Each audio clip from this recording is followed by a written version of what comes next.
जय हिंद एवरीवन। मैं साधना द्विवेदी। आज मैं आप लोगों को हिंदी साहित्य का पाठ 2 पढ़ाऊंगी, जिसका शीर्षक है लाख की चूड़ियाँ। इसको पढ़ाने से पहले पिछले वीडियो में बताए गए ध्वनि नामक कविता के बारे में मैं थोड़ा सा संक्षेप में बताऊंगी, जिसे आप ध्यानपूर्वक सुने। ध्वनि नामक कविता के लेखक सूर्यकांत त्रिपाठी निराला जी हैं। उनका मानना है कि उनके जीवन का अंत अभी नहीं होगा, अभी अभी तो उनके जीवन में सुकुमार शिशु रूपी वसंत का आगमन हुआ है। जिस प्रकार वसंत के आने से प्रकृति में चारों ओर हरियाली छा जाती है, उसी तरह कवि भी अपने अच्छे कर्मों के माध्यम से अपनी ख्याति फैलाना चाहते हैं। कवि अपने सपनों से भरे कोमल हाथों को अलसाई कलियों पर फेर कर उन्हें सुबह दिखाना चाहते हैं, यानी वह अपनी कविता द्वारा आलस्य में डूबे और निराशा से भरे युवाओं को प्रेरित कर उन्हें उत्साह से भर देना चाहते हैं, ताकि वह नया सृजन कर सकें। अतः कवि कहते हैं कि जब तक वो थके हारे लोगों और युवा पीढ़ी को सही राह नहीं दिखा देंगे, तब तक उनका अंत होना असंभव है। तो अब हम अपने पाठ 2 की तरफ आगे बढ़ते हैं, जिनके लेखक हैं श्री कामतानाथ।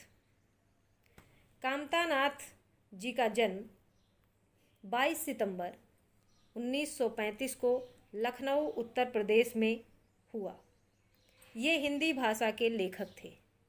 इन्होंने कई विधाओं में रचनाएं लिखी हैं, जैसे उपन्यास, कहानी, नाटक आदि। इनकी मुख्य कृतियाँ इस प्रकार हैं। उपन्यास: समुद्र तट पर खुलने वाली खिड़की, सुबह होने तक, एक और हिंदुस्तान, तुम्हारे नाम, काल कथा 2 खंड, पिघलेगी बर्फ।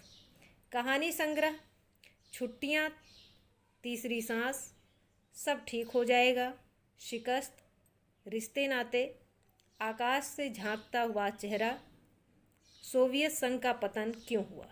नाटक: दिशाहीन, फूलन, कल्पतरू की छाया, दाखला.com, संक्रमण, वार्ड नंबर 1, एकांकी, भारत भाग्य विधाता, प्रहसन, औरतें, गाई द मोपांसा की कहानियों पर आधारित।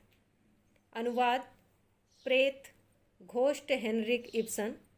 संपादन: कथांतर। इन्हें निम्नलिखित पुरस्कारों से सम्मानित भी किया गया: पहल सम्मान, मुक्तिबोध पुरस्कार, यशपाल पुरस्कार, साहित्य भूषण पुरस्कार आदि। इनका निधन 7 दिसंबर 2012 को लखनऊ उत्तर प्रदेश में हुआ। तो अब हम अपनी कहानी की तरफ बढ़ते हैं, जिसका नाम है लाख की चूड़ियाँ। इसमें लेखक ने अपने मामा के गांव का वर्णन किया है, जहां वह हर गर्मी की छुट्टी में जाया करता था। तो शुरू करते हैं। सारे गांव में बदलू मुझे सबसे अच्छा आदमी लगता था, क्योंकि वह मुझे सुंदर सुंदर लाख की गोलियां बना कर देता था। मुझे अपने मामा के गांव जाने का सबसे बड़ा चाव यही था कि जब मैं वहां से लौटता था तो मेरे पास ढेर सारी गोलियां होती, रंग बिरंगी गोलियां, जो किसी भी बच्चे का मन मोह ले। इसमें लेखक कहना चाहता है कि वह बचपन में अपने मामा के गांव जाता था, जहां बदलू नाम का एक आदमी था जो उसे बहुत ही अच्छा लगता था, और वह लाख की गोलियां बनाकर उसे देता था। उसे मामा के गांव जाने का सबसे बड़ा चाव यही था कि वह वहां से जब लौटता था तो उसके पास रंग बिरंगी ढेर सारी गोलियां होती थीं, जिसे देखकर सभी बच्चों का मन आकर्षित हो जाता था। वैसे तो मेरे मामा के गांव का होने के कारण मुझे बदलू को बदलू मामा कहना चाहिए था, परंतु मैं उसे बदलू मामा न कहकर बदलू काका कहा करता था, जैसा कि गांव के सभी बच्चे उसे कहा करते थे। बदलू का मकान कुछ ऊंचे पर बना था। मकान के सामने बड़ा सा सहन था, जिसमें एक पुराना नीम का वृक्ष लगा था। उसी के नीचे बैठकर बदलू अपना काम किया करता था। बगल में भट्ठी दहकती रहती जिसमें वह लाख पिघलाया करता। इसमें लेखक बताता है कि बदलू उसके मामा के गांव का होने के कारण उसका मामा लगता है, लेकिन वह उसे बदलू मामा ना कहकर बदलू काका कहा करता था, जैसा कि गांव के सभी बच्चे कहते थे। बदलू का मकान कुछ ऊंचे पर बना था। मकान के सामने बड़ा सा आंगन था जिसमें एक पुराना नीम का वृक्ष लगा था। उसी के नीचे बैठकर बदलू अपना काम किया करता था। बगल में भट्ठी जलती रहती जिसमें वह लाख पिघलाया करता। सामने एक लकड़ी की चौखट पड़ी रहती जिस पर लाख के मुलायम होने पर वह उसे सलाख के समान पतला करके चूड़ी का आकार देता। पास में 4-6 विभिन्न आकार की बेलन नुमा मुंगेरियाँ रखी रहती जो आगे से कुछ पतली और पीछे से मोटी होती। लाख की चूड़ी का आकार देकर वह उन्हें मुंगेरियों पर चढ़ाकर गोल और चिकना बनाता और तब एक एक कर पूरे हाथ की चूड़ियाँ बना चुकने के पश्चात वह उन पर रंग करता। इसमें लेखक बताता है कि बदलू के सामने चौखट के आकार का एक लकड़ी का टुकड़ा पड़ा हुआ है जिस पर लाख के मुलायम होने पर वह उसे सलाख यानी सलाई के समान पतला करके चूड़ी का आकार देता।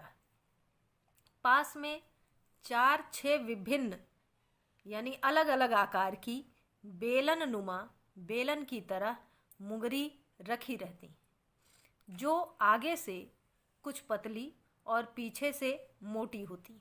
लाख की चूड़ी का आकार देकर वह उन्हें मुंगरियों पर चढ़ाकर गोल और चिकना बनाता और तब एक एक कर पूरे हाथ की चूड़ियाँ बना चुकने के पश्चात वह उन पर रंग करता। बदलू यह कार्य सदा ही एक मचिए पर बैठकर किया करता था जो बहुत ही पुरानी थी। बगल में ही उसका हुक्का रखा रहता जिसे वह बीच बीच में पीता रहता। गांव में मेरा दोपहर का समय अधिकतर बदलू के पास बीतता। वह मुझे लल्ला कहा करता और मेरे पहुँचते ही मेरे लिए तुरंत एक मचिया मंगा देता। मैं घंटों बैठे बैठे उसे इस प्रकार चूड़ियाँ बनाते देखता रहता। लगभग रोज ही वह 4-6 जोड़े चूड़ियाँ बनाता। पूरा जोड़ा बना लेने पर वह उसे बेलन पर चढ़ाकर कुछ क्षण चुपचाप देखता रहता, मानो वह बेलन ना होकर किसी नववधू की कलाई हो। इसमें लेखक कहता है कि बदलू अपना कार्य सदा एक मचिए पर बैठकर करता था जो बहुत ही पुरानी थी। बगल में उसका हुक्का रखा रहता था जिसे वह बीच बीच में पीता रहता था। गांव में लेखक का दोपहर का समय अधिकतर बदलू के पास ही बीतता था। वह उसे लल्ला कहा करता था और उसके पहुँचते ही उसके लिए तुरंत एक मचिया मंगा देता। वह घंटों बैठे बैठे उसे इस प्रकार चूड़ियाँ बनाते देखता रहता। लगभग रोज ही वह 4-6 जोड़े चूड़ियाँ बनाता। पूरा जोड़ा बना लेने पर वह उसे बेलन पर चढ़ाकर कुछ क्षण चुपचाप देखता रहता, मानो वह बेलन ना होकर किसी नववधू की कलाई हो, यानी किसी नई बहू की कलाई हो, हाथ हो। बदलू मनिहार था। चूड़ियाँ बनाना उसका पैतृक पेशा था और वास्तव में वह बहुत ही सुंदर चूड़ियाँ बनाता था। उसकी बनाई हुई चूड़ियों की खपत भी बहुत थी। उस गांव में तो सभी स्त्रियां उसकी बनाई हुई चूड़ियाँ पहनती ही थीं। आसपास के गांव के लोग भी उससे चूड़ियाँ ले जाते थे, परंतु वह कभी भी चूड़ियों को पैसों से बेचता ना था। उसका अभी तक वस्तु विनिमय का तरीका था और लोग अनाज के बदले उससे चूड़ियाँ ले जाते थे। बदलू स्वभाव से बहुत सीधा था। मैंने कभी भी उसे किसी से झगड़ते नहीं देखा। हाँ, शादी विवाह के अवसरों पर वह अवश्य जिद पकड़ जाता था। जीवन भर चाहे कोई उससे मुफ्त चूड़ियां ले जाए, परंतु विवाह के अवसर पर वह सारी कसर निकाल लेता था। आखिर सुहाग के जोड़े का महत्व ही और होता है। मुझे याद है, मेरे मामा के यहाँ किसी लड़की के विवाह पर जरा सी किसी बात पर बिगड़ गया था और फिर उसको मनाने में लोहे लग गए थे। विवाह में इसी जोड़े का मूल्य इतना बढ़ जाता था कि उसके लिए उसकी घरवाली को सारे वस्त्र मिलते, ढेरों अनाज मिलता, उसको अपने लिए पगड़ी मिलती और रुपए जो मिलते सो अलग। इसमें लेखक कहता है कि बदलू एक मनिहार था। मनिहार यानी चूड़ी बनाकर बेचने वाला। चूड़ियाँ बनाना उसका पैतृक पेशा था। चूड़ियाँ बनाने का काम उसके पूर्वज भी करते थे, यानी उनका यही व्यवसाय था और वास्तव में वह बहुत ही सुंदर चूड़ियाँ बनाता था। उसकी बनाई हुई चूड़ियों की मांग बहुत ही ज़्यादा थी।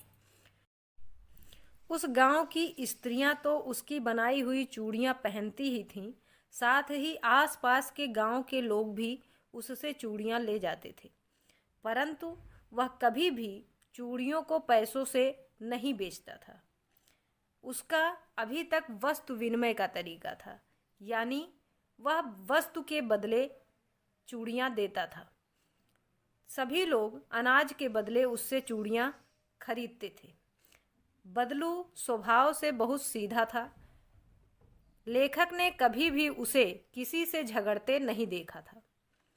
हाँ, शादी विवाह के अवसर पर वह अवश्य ही जिद पकड़ लेता था। जीवन भर चाहे कोई उससे मुफ्त चूड़ियां ले जाए, परंतु विवाह के अवसर पर वह सारी कसर निकाल लेता था, यानी जितना वह कह देता था उतना ही वह लेता था। आखिर सुहाग के जोड़े का महत्व ही और होता है।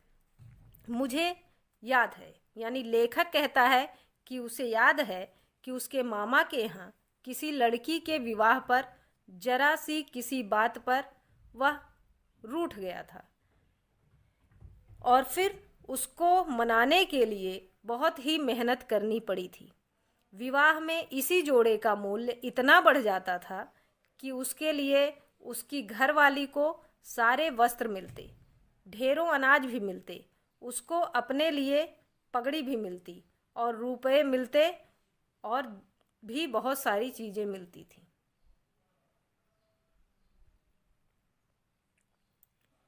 यदि संसार में बदलू को किसी बात से चिढ़ थी तो वह थी कांच की चूड़ियों से। यदि किसी भी स्त्री के हाथों में उसे कांच की चूड़ियां दिख जाती तो वह अंदर ही अंदर कुढ़ उठता और कभी कभी तो दो चार बातें भी सुना देता। इसमें लेखक कहता है कि बदलू को कांच की चूड़ियों से बहुत ही ज़्यादा चिढ़ थी। वह उसे नहीं पसंद थी।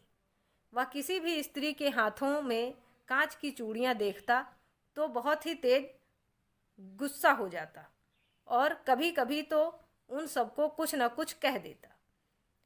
मुझसे तो वह घंटों बातें किया करता।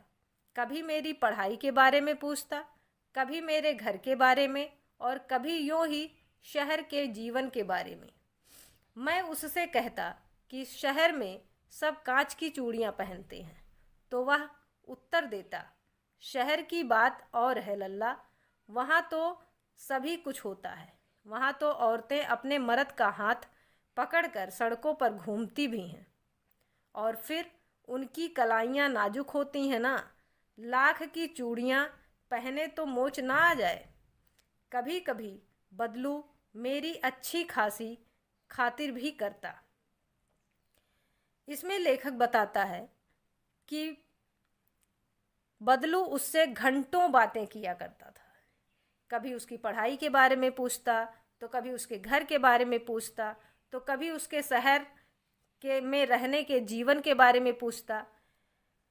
और उससे लेखक कहता था कि शहर में सभी औरतें, सभी स्त्रियां कांच की चूड़ियां पहनती हैं, तो वह जवाब देता था कि शहर की बात और है। वहाँ तो सभी कुछ होता है। वहाँ की औरतें तो अपने पति का हाथ पकड़कर सड़कों पर घूमती भी हैं और फिर उनकी कलाइयाँ नाजुक होती हैं, यानी कोमल होती हैं। अगर वो लाख की चूड़ियाँ पहनेंगी तो उनकी कलाइयों में मोच आ जाएगी। और कभी कभी बदलू लेखक की अच्छी खासी खातिरदारी भी करता था। जिन दिनों उसकी गाय के दूध होता वह सदा मेरे लिए मलाई बचा कर रखता, और आम की फसल में तो मैं रोज ही उसके यहाँ से 2-4 आम खा आता। परंतु इन सब बातों के अतिरिक्त जिस कारण वह मुझे अच्छा लगता वह यह था कि लगभग रोज ही वह मेरे लिए 1-2 गोलियां बना देता। इसमें लेखक कहना चाहता है कि बदलू उसे इसलिए अच्छा लगता है कि उसकी खातिरदारी तो करता ही था, लेकिन इसके अतिरिक्त रोज ही वह उसके लिए 1-2 गोलियां बना ही देता था।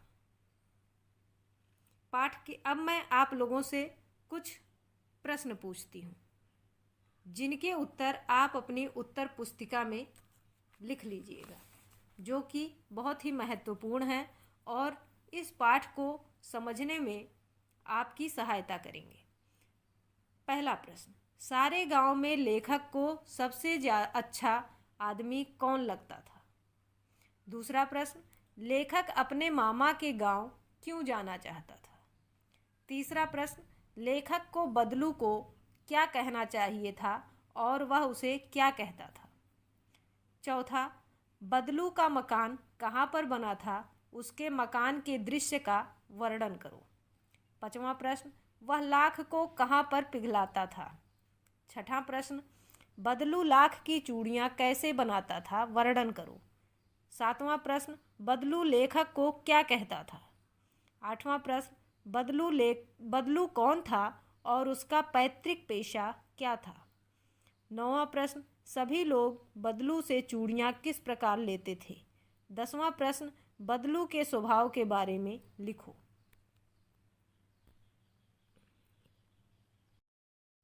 आज बस इतना ही। आगे की कहानी मैं अपने नेक्स्ट वीडियो में बताऊंगी। धन्यवाद।